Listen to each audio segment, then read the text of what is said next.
So let's start painting the apple.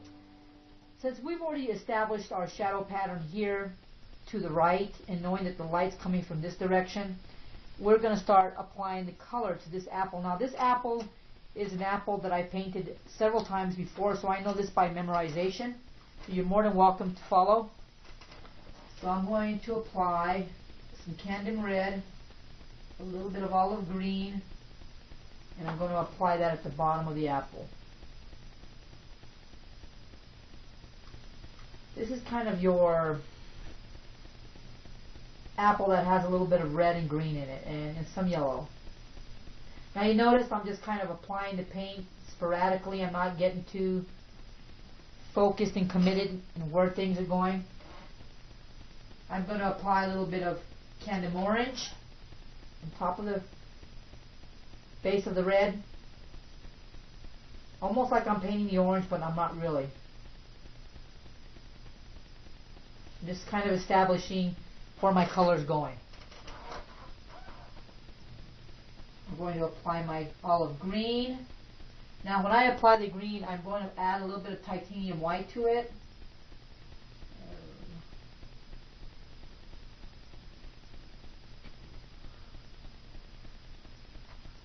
This kind of helps me develop my...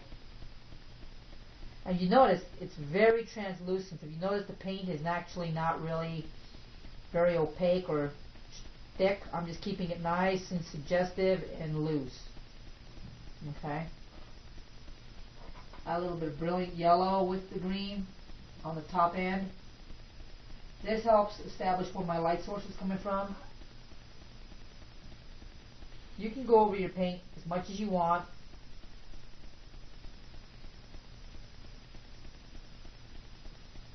Okay. And again, the exercise here is to help you understand how to lay color down and how to apply the color as you go along. Okay. Now you notice the shadow pattern here is very subtle. I'm going to reinforce that by adding a little bit of ivory black, a little bit of my burnt umber, a little bit of Candem Red, a little bit of olive green. I want the olive green to exist inside the shadow because it helps identify that this shadow pattern is going to be very translucent.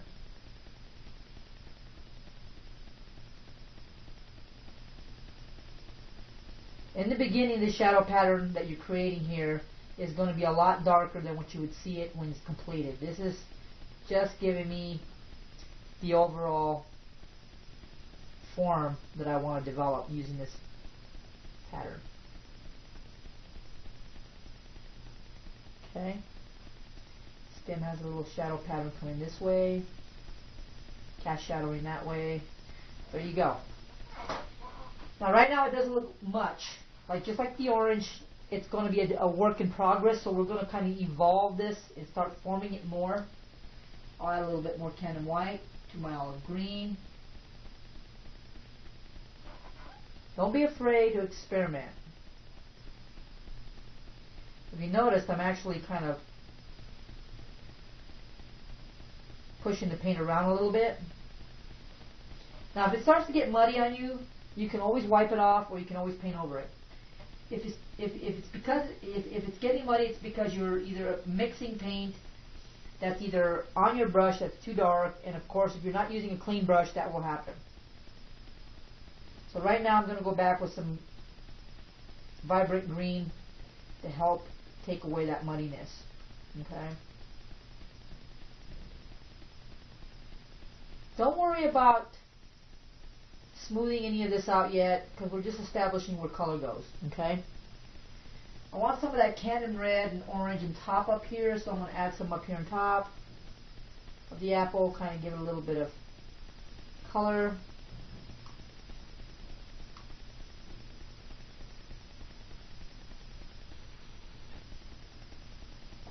So far so good. And every time you get ready to mix colors, clean your brush, or use a cleaner brush, one that's clean like this, and add paint to it if you want. I'm going to add some paint here, kind of get some of this green going. And right now I'm just kind of establishing where the light point or the highlight will be on this apple. So it's going to be on the top.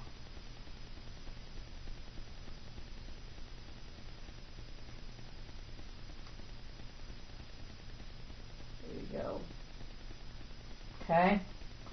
So if you want, you can get your blending brush and kind of just slowly blend in some of the stuff. Now if your brush is kind of stiff and you wake up in the morning and say, my brush is kind of brittle and stiff, you can always go back and dip it in some cleaner and kind of make the bristles a little bit more flexible. Naturally, this is going to be like that for a while. If you don't clean your brushes at night and you leave them kind of sitting there and you don't put any cleaner on them, they're going to definitely be very stiff and rigid, and you won't have that nice soft brush that you want to work with. Okay. Now at the bottom of the apple, I'm going to darken it up a little bit, so I'm going to get some cadmium red. Again, some of that burnt umber. And I might get some of this purple that I have here on the palette, just to kind of help get a little bit of color in there. I'm laying that at the bottom of the apple.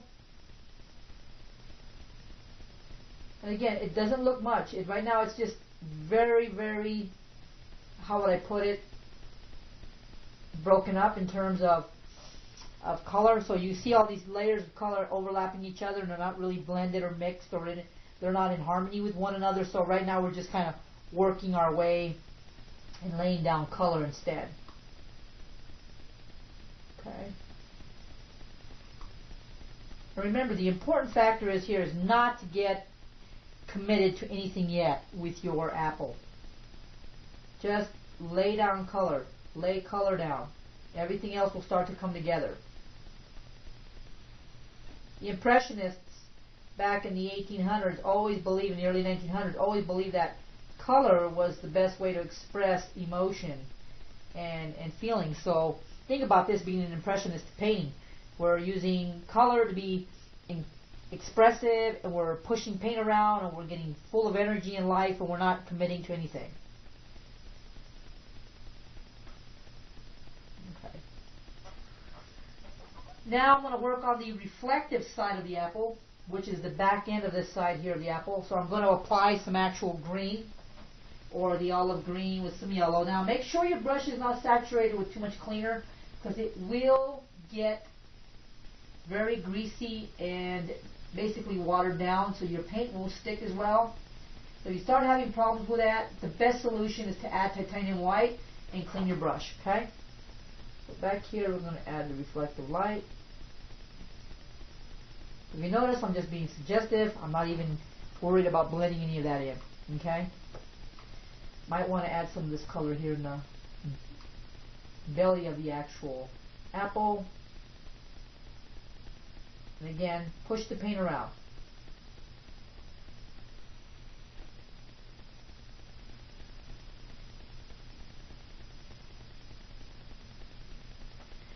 Looking good. Now, up here on top, if you want to, you can go ahead and start filling in the apple in the areas that you didn't fill in. So you can go up here with some of that same color and kind of just brush it in there. Don't worry about it being perfect. This is not a perfect apple at this point, and I wouldn't say perfect anyways.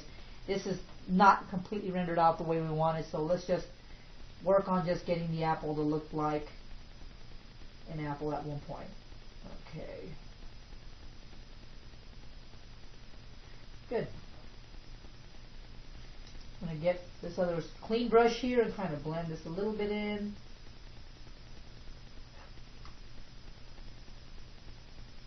Again, I'm bringing some of this color in here, the reflective color into the shadow pattern.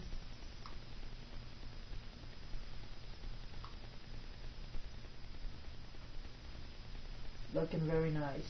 Starting to evolve. And you know, when you're working on a painting, it takes time to evolve every element in the painting. I mean, you got to think about it this way. when you build a house, you have a foundation, and off that foundation you build your walls, and that's basically the framework. And this is what we're doing here. We're framing the apple. We're framing it with color. Camden red back in my brush again. I'm going to bring some of this red down here. And again, work the apple, work the color. Don't be afraid to be experimental with it, If you want to get a little thick with the paint, you're more than welcome to. This is not restricted to looking like what I'm doing here. If you want to get a little experimental with it, go ahead.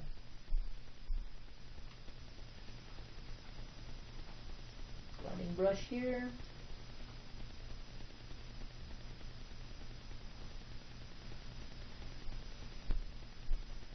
So far, so good. I can carry some of this color up on top. If you want to bring some of this color here that's in the middle up here on the base of the apple, you're more than welcome to. Okay.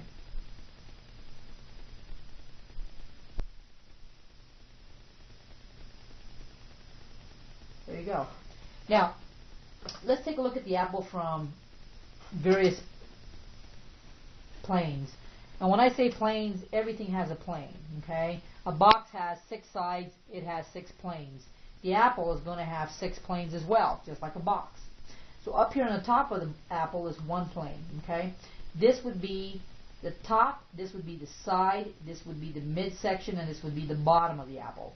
Since we know that this is the top, this must be either lighter or darker, and we know that the light's coming from here, it's got to be lighter. So let's go ahead and get some titanium white.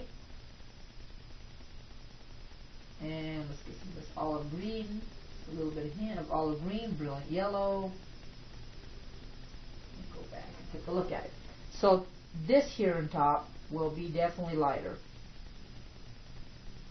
because this is the plane up on top that we're working with. And since the sun or the light direction is coming this direction from this angle, we definitely know that this is going to be lighter. Okay. Add a little bit more yellow into that. Kind of give it a little bit more color. There we go. Don't be afraid to add color.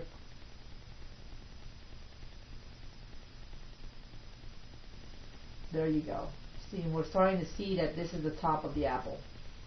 And as the light turns away from the apple on top, it gets darker on the base or in the belly.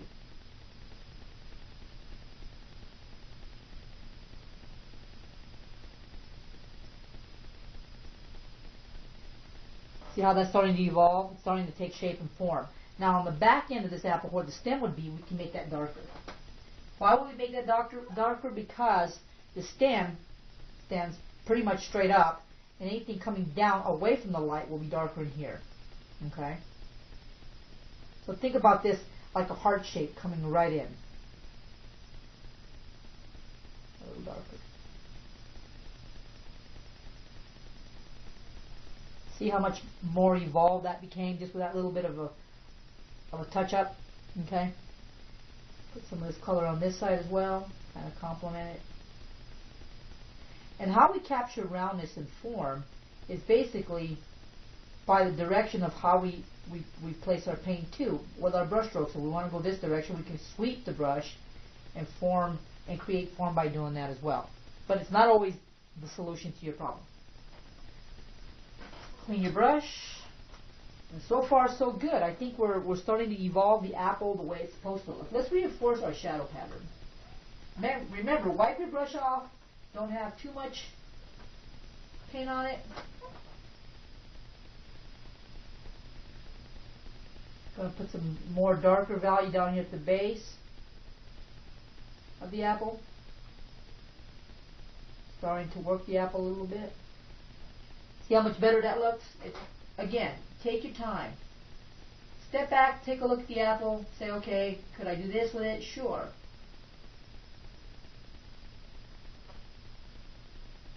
Let's reinforce that a little bit more. And I work very slowly in layers, so if you notice, I'm just kind of tapping the brush onto the canvas without forcing paint on it. I'm not digging into it, I'm placing it and gently being careful with it. Bring some of the shadow pattern down here at the base. Looks very good. So now you see the apple starting to take shape and form, and we've really got a nice starting point to the apple. And I think the colors that we've laid on there are really complementary of each other, and I believe even the shadow pattern helps develop some depth. I'm going to carry some of this in here, some of this shadow color into this area where the apple dips in, where the stem's at. Okay. Bring some of this color up here, kind of suggestive.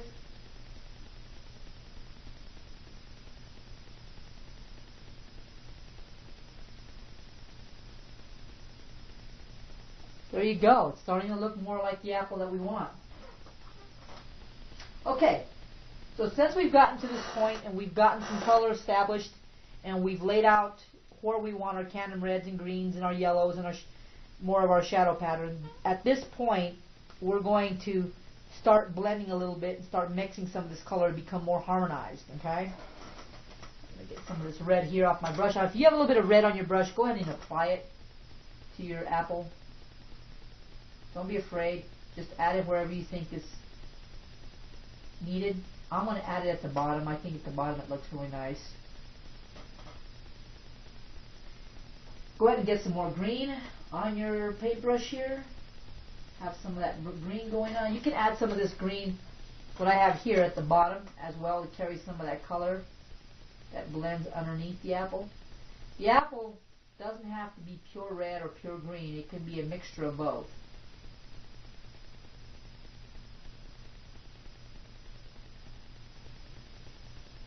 There you go. Clean your brush. Make sure you dry it good again. If it's oversaturated with cleaner, it'll be very wet, and when you dip it into your paint, it'll become real greasy again. We'll get some more Canton yellow.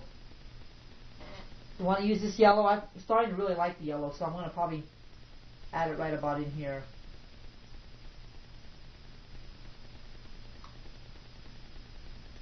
And I'm going to just kind of touch it up in there. Normally, if I was to paint this in one setting, I would do this what they call a wet-on-wet style of painting. But since I'm not going to do a wet-on-wet, I'm going to do this in passages. I'm going to do this in very small passages to build up the paint to have a nicer quality to it. Wet-on-wet is a very loose, sketchy way of painting. I used to paint that way quite a bit. And I got to the point where I thought, you know, I know my paintings could look a lot more refined and more realistic. How do I do that? Well, of course, by not getting on the wet-on-wet style, but being more patient with it, and of course, painting it in stages.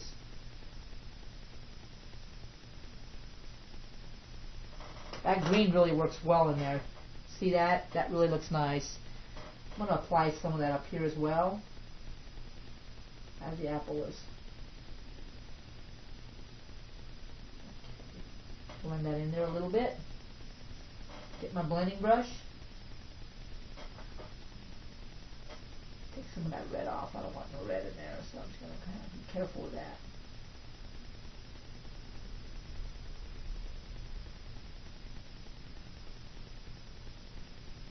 Wow.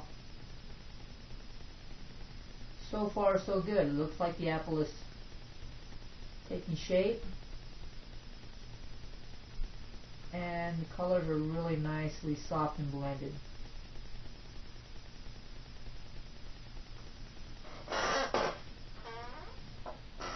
Get some more Canton white if you want. Add the Canton white where you think needed. I'm going to add some of this up here on top.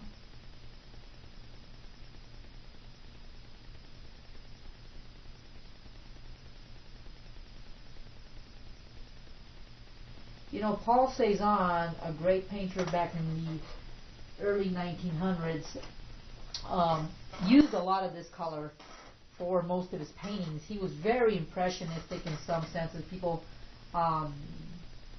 adored his work and liked the way he painted his landscapes and his still lifes, and they were very colorful and playful. Now, he wasn't a realistic painter. When I say realistic or realism. He didn't believe in spending too much time in capturing life the way people would see it. He wanted to be more expressive in nature with color and used color to dictate how things would look in his world. So in reality, he didn't believe in spending a lot of quality time on a painting. He wanted to be very quick and expressive and explosive with his work.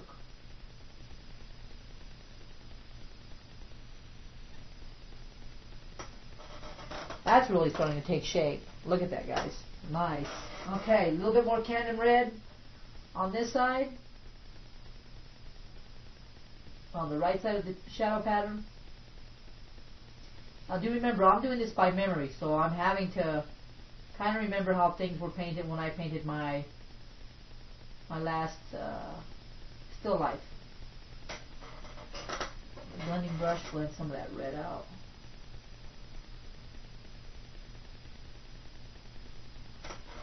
Okay, I think we have a really strong starting point with what we're doing here, and I would like to continue forward with it more, but I'm going to go ahead and stop the video because I think with this we can move on to the egg in the next video and then come back and reinforce the apple, the orange, and the egg as our final still life painting. So there you are, folks. We've established the basic colors and foundation to our apple. We've added nice values and tones. So now we have something that's really progressing well. In the next video, we will go back and refine the apple a little bit more, work on the egg and clean up the edges on the apple and add the stem. And I think that will wrap up this still life painting as your lesson.